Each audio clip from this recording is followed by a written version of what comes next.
Hi, welcome to Talking Books and Stuff, the program that talks all about books and writing and stuff.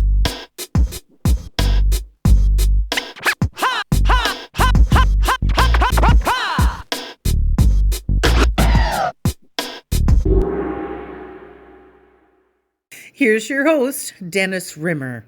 Hello, and welcome once again to Talking Books and Writing and Stuff. And we have with us today from Regina, Saskatchewan, Deana Driver. And Deana is the driving force behind DriverWorks Ink, and that's INK. And Deana Driver, thank you for spending some time with us today. Maybe you can introduce yourself as to where did you start out at life and how did that end up being DriverWorks? Thank you for having me and spending some time chatting. I'm an Alberta girl. I was born and raised north of Edmonton, Athabasca, Alberta. It's my hometown.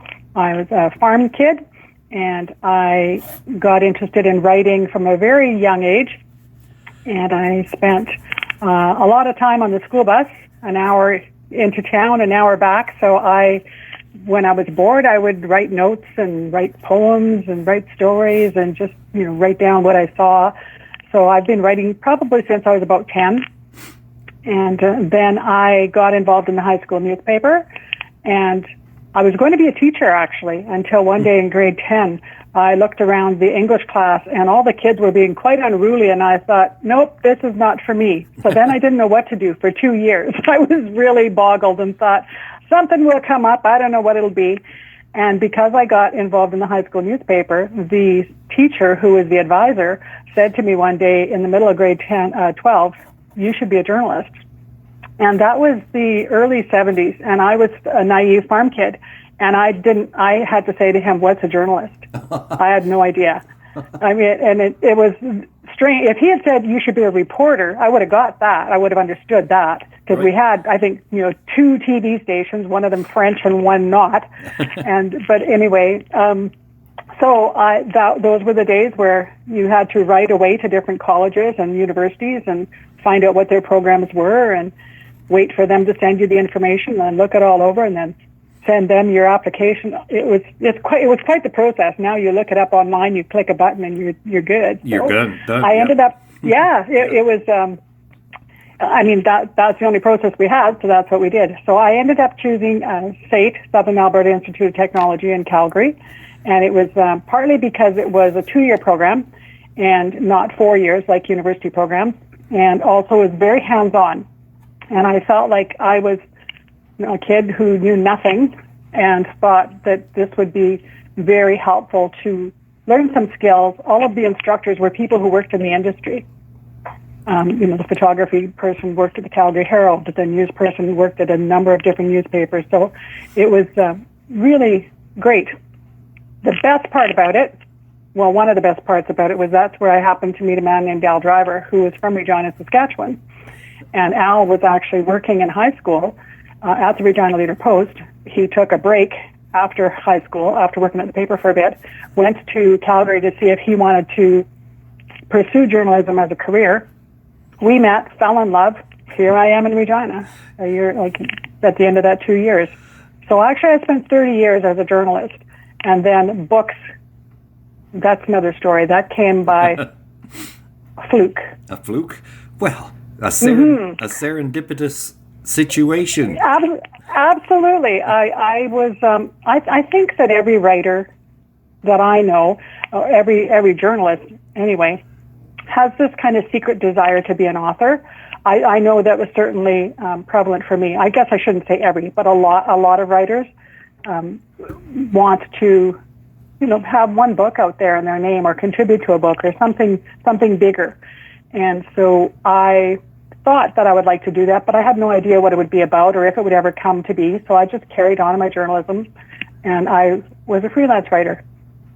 When our second child was born in 1983, I worked for the Regina Leader-Post for a few years and different other publications, and then I started freelancing and worked for all these different Canadian newspapers and magazines, a lot of special interest stuff. I wrote for a lawyer's magazine, a medical journal, an accounting journal, United Church Observer. So jack of all trades and master of some of them. So, So yeah, then the first book came in 2001. We returned from a vacation, and the light on the answering machine was flashing, and so I pressed the button, and it was a journalist friend, and the message went something like, "Hey, Deana, I was talking to the people at the Weyburn Inland Grain Terminal. They're celebrating their 25th anniversary, and they want to write a book about their 25-year history. They were asked me if I knew anybody who could write a book. I told them you could, so call them." super. Yeah, and it was one of those moments where you think I didn't hear that. I pressed the button. I played it again. I called my husband. I played it again. Like, listen to this. Like, what is wrong with our friend? Like, what? I know nothing about books. So that's how it came to be. A month later, I was out at the terminal shaking hands and literally had a book contract by a handshake. Oh. We never had a contract until after we published the book. Super. So that was about the Weyburn Grain Terminal? Weyburn Inland Grain Terminal. I knew the only thing I knew about the terminal at that point was it's this big cement thing that we passed on our way to the States. Right. And there was some kind of kerfuffle when it was being built, because it was built in 1976, and that was the year after I arrived in Regina. So I, started hearing Saskatchewan news at that point. Right. Okay. And they were the first inland grain terminal in all of Canada, owned and operated by farmers. And by the time they were 25 years old, they had something like 14 firsts. They changed the way every Canadian farmer is paid for grain. So they actually get more money because of these folks in Weyburn, Saskatchewan. And that's... It was wonderful. It was a wonderful project, terrific group of men and women to work with. And, I was hired and paid to write the book, so you can't get better than that. Can't get better than that. You've got a guarantee. Yeah, I blame them for all of this. I've now published 60 books, and every time I see one of their people, I say, it's your fault. It's your fault that I'm doing all of this. They tease them about it. But, no, it was terrific. It was such an important story to Saskatchewan and to Canadian agriculture. And as my interest as a journalist has always been people stories, I'm always interested in the people behind, behind the story, behind the event. Who are they? What are they thinking? Why did they do the things they did? So that's the basis of my publishing company as well. And Deana Driver is with us. So Saskatchewan gave Canada really the basis for Medicare, as we call it, and also a new way for farmers to get paid. So. Southern Saskatchewan, you're welcome. 2 for 2. There you go. All right. Yeah, lots of. It was just a fascinating project. They, like I said, I knew nothing going in, but being a journalist, that was fine. My job as a journalist was to walk into a situation, ask a whole bunch of questions, put it all together, and tell the story. And so that's very similar in book publishing. People come to me all the time with their story, their book, their manuscript, and I may know nothing about the topic, but I soon learn. And this is Deana Driver, the driving force behind DriverWorks Ink. So you're a proud Prairie publisher specializing in books of inspiring true stories about fascinating Prairie people and unsung Canadian heroes. Now, you are the only publisher in Saskatchewan, apparently, that works in 3 publishing models. So that's right off your website. So what are those three different modes? Well, I guess I need to jump from the Weyburn Terminal book to forward another 7 years. Okay. After the first book, it was another 5 years before I wrote my second book. I was still freelance writing and raising our kids. And then that was Never Give Up, story about Ted Jaleta, who's a long-distance runner from Ethiopia, came to Saskatchewan as a refugee, and a very inspiring story. And while that was happening, I had folks coming to me asking me to help. I was going to workshops and just seeing, now that I've published a book, I should find out how to actually do it. I went to a workshop in Saskatoon and met Mary Harrelkin Bishop in 2004. And then I wrote Never Give Up in 2005. And Mary and I became instant friends, and we have since published 6 of her books together and have another 2 going on. So Mary is a prolific Saskatoon author that I believe you talked to, interviewed on your wonderful podcast. And she and I became great friends, and we've worked together since then. In 2008 was when my husband took early retirement from the Leader Post. And I said to him, this could be something. This could be a business, and I could really use some help, because it's either all in or don't bother kind of situation in my life. Go big or go home. Yes. So I turned it into a publishing company, and he joined me actually 2 years later. He decided to do something else. Well, nothing for a while because he was retired, and then joined me in 2010. And since then, I've published 60 different books with different authors, all Saskatchewan and Prairie people.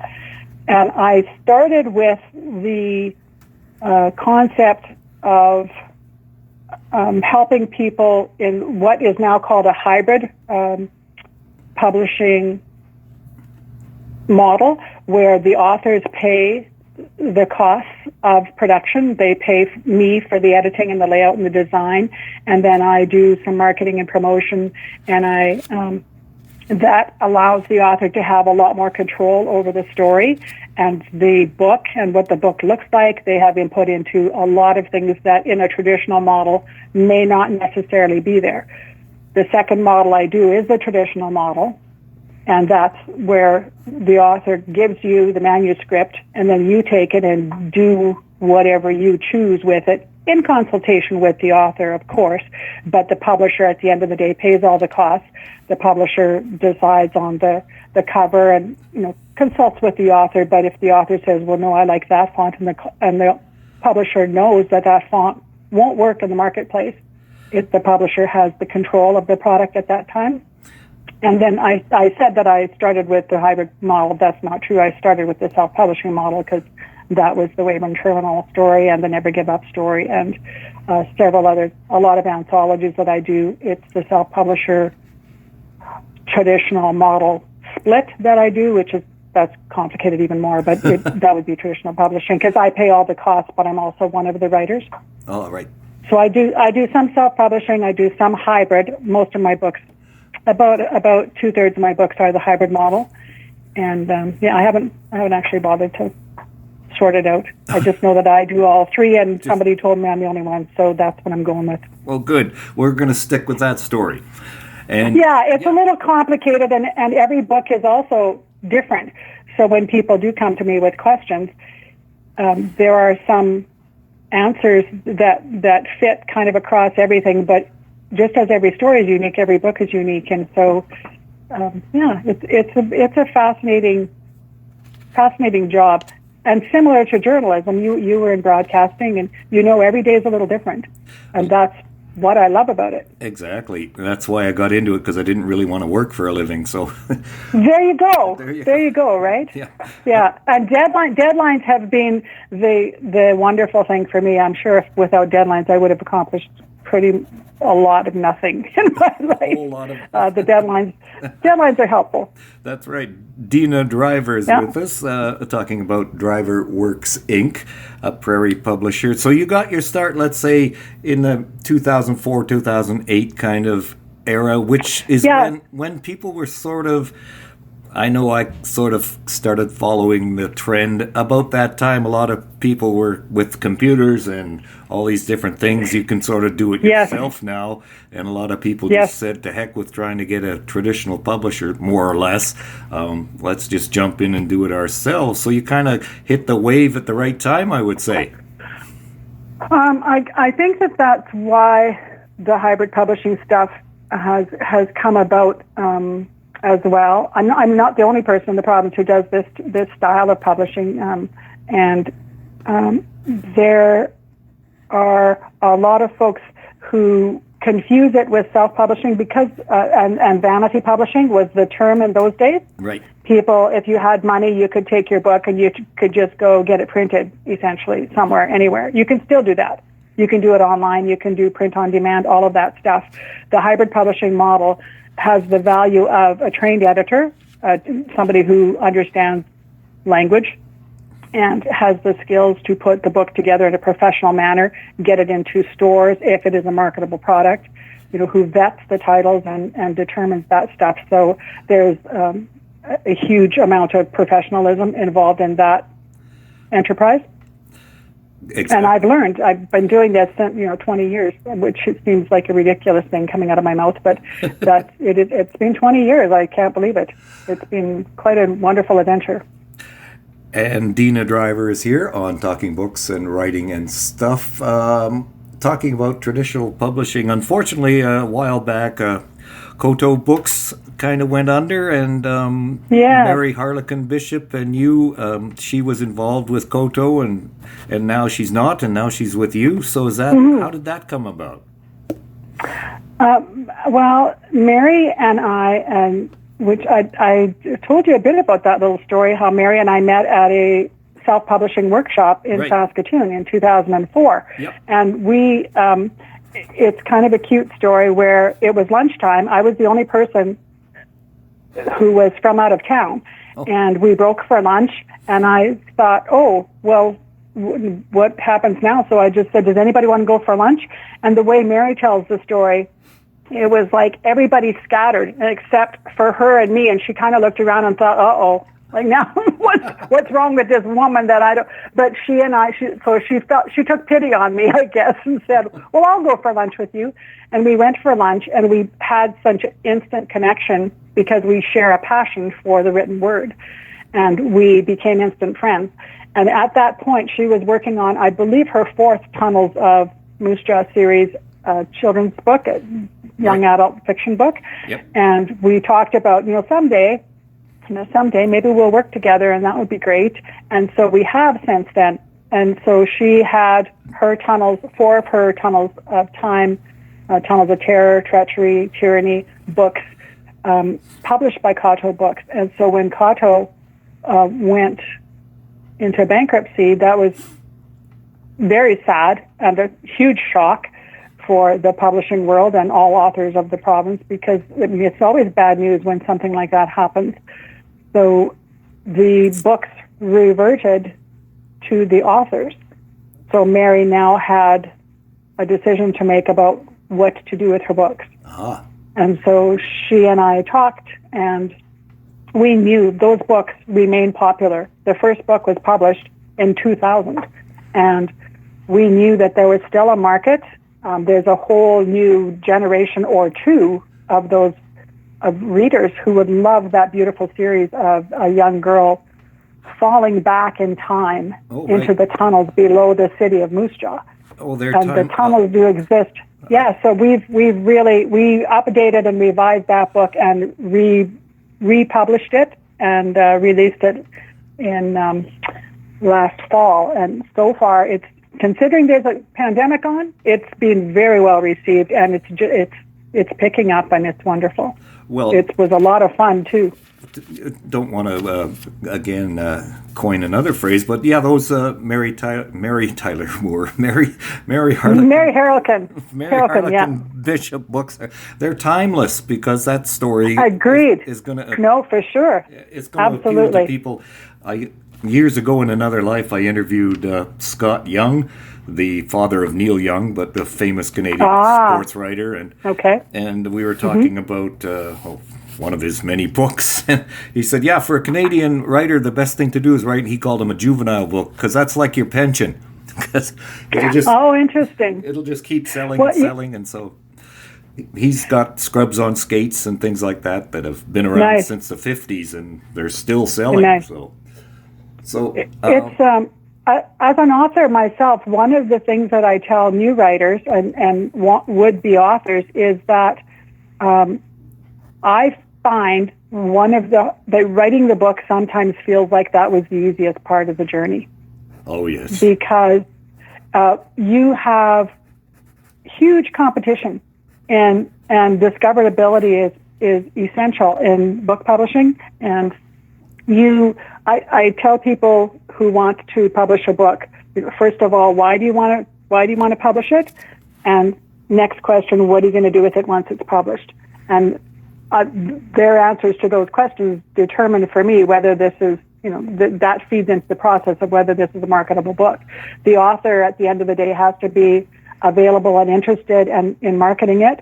And I ask them to visualize walking into a bookstore and seeing all those books, knowing that their book is one of those books on the shelf. How are they going to draw people's attention to their one book in that huge store? Right. Because that's the challenge that we all face. So it's something that there's a lot of hard work that goes on behind the scenes to get those books to a state where they do become bestsellers. Well, it's true. It's like when you're a self-published person, just like you've got here, you have to do the writing, the editing, the layout, the design, the marketing, the sales, the distribution, the accounting, because you get a check every 3 months. You don't know who it's from unless you have good records. And then you got to get your books out there to the various places if you can find a way to do that. So sometimes it's helpful to have an expert on hand to carry on with all of that. In the publishing world, it's kind of like there's only going to be one company: Penguin, Random House, Simon Schuster, HarperCollins. It's we'll all be just one giant company, it seems like. So that doesn't sound like it's a good thing for the average author. What do you think? I find that I'm not sure how to respond to that. I think there will always be the huge companies and then the niche marketing, and I feel there's enough for everybody. There are the books that I publish are different in tone, in content than the books published by the big companies. My stuff is mostly regional, mostly Prairie-based. Those are the folks that I interview and the folks whose stories I publish. Although there are some books, the newest series that I've put out there and I'm continuing to work on is called Flight: Stories of Canadian Aviation, and that began as a collection of short stories of prairie people, prairie aviators and aviation buffs, and then by volume 2, it expanded into somebody in Nova Scotia and somebody in Ontario who had prairie connections. And volume 3, now I've got stories from the Yukon and somewhere from Ontario again, and it's BC. It's wider and wider spread. So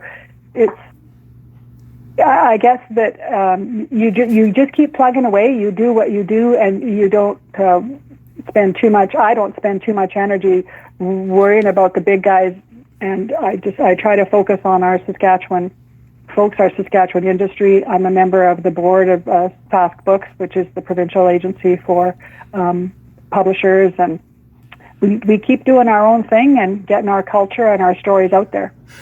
It's kind of like craft beer. There's always going to be the Budweiser and the Canadians, but like my cousins in North Battleford have a small brewery, and they're going strong. So I feel that there's also history that says that the big ones may flounder and the young ones are coming up. I think there are more statistics. Recent statistics show that there are more independent bookstores actually coming on stream because of this pandemic, that's fantastic and surprising, but how wonderful that people out there want to return to reading. At one point, we thought ebooks were going to be a really big thing, and we're finding that they're more static and they're not gaining a lot of traction because people at the end of the day, especially the younger generation, are so tired of looking at their monitors that they really want to hold a book that they can turn the pages and they can feel it in their hands. Exactly. I once bought a book because I liked the way the cover felt. Yeah, it's so true. You know, there's the book sniffers, right? The people who love the smell of a book. I've never been a book sniffer, I got to tell you that. Nope. But I do love to feel the book. I love to turn those pages and just, you learn differently from a visual printed product than you do from something on the screen. So actually, I print off all of my layouts and I proofread the pieces of paper because you catch things more. That's also the way I was trained. So we do things that work for us.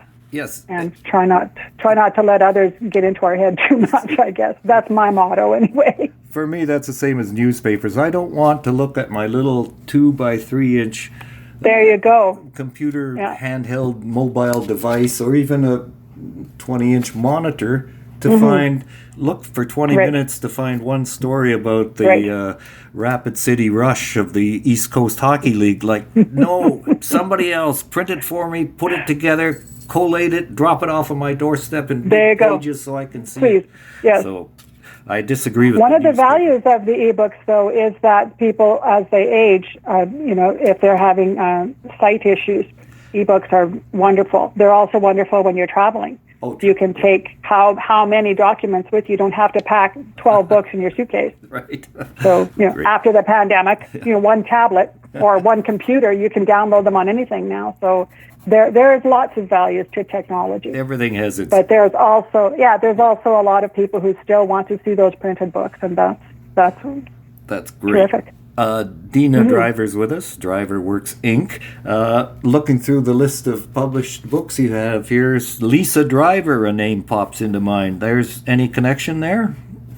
She's my daughter. Yeah. Lisa is she's actually a communications major, and she is a very talented writer. She moved to Medicine Hat, and shortly after she got there and married her husband, she discovered that she has this gift of a spiritual connection. And so she has written 3 books in a series about connecting with your angels and spirituality, and she's got some meditations and some workbook type style guidebook books. So they're on 3 different topics. One's connecting with your angels, one is about dealing with doubt and fear and grief, and the grief part is actually the story of my husband and his cancer diagnosis and subsequent death, and how Lisa, in particular, moved through that grief and the tools that she used. And then Boundaries on Bucket Filling is, now that you have these gifts of connecting with your angels and your spirituality, how are you going to hold firm on your boundaries and look after you? So those are very interesting books, quite fascinating. They're among the health, healing and wellness books that I published. Another one that's really cool is After the Truck Hit. I don't know if you saw that on the website, but Jennifer Kuhinka. Yes, I didn't know how to pronounce the name. So what was that? I didn't know how to pronounce the name, so I didn't ask about it. It's I think it's Kuhinka. Maybe I'm wrong. Maybe it's Kuchinka. Anyway, Jennifer. Had a...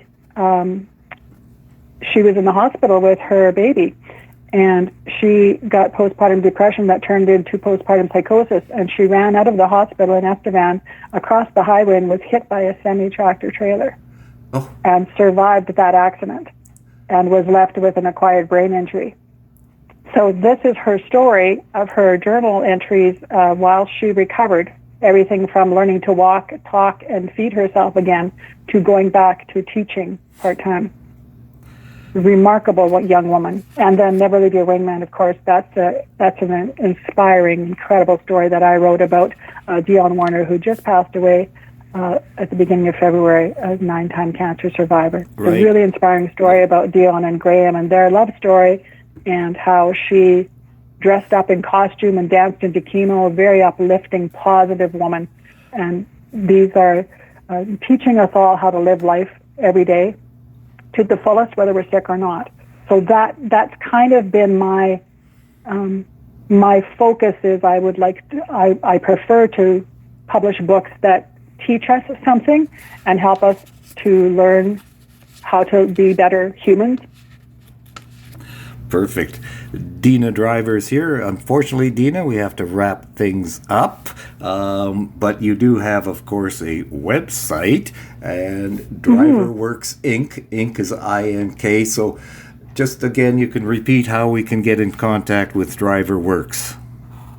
Sure. The website is driverworks.ca. So easy to spell. I didn't put the ink in there because that would confuse people. Right. But the ink is actually a play on words for the ink that you write with, but it does confuse people a bit. So driverworks.ca, all the contact information is on there. I've got a Facebook page, Instagram, Twitter, all of that stuff. I have a blog post as well. But you can just search me out, Deana Driver, driverworks.ca. DriverWorks. Thank you so much. And thank you. Thanks again. Thank you for visiting with us today. This is Talking Books and Stuff with Dennis Rimmer. Contact him at dennis@talkingbooks.tk. Thank you, and may all the good news be yours. Oh, and don't forget to check out his book, The Great Canadian Notebook, available across Canada and at amazon.ca.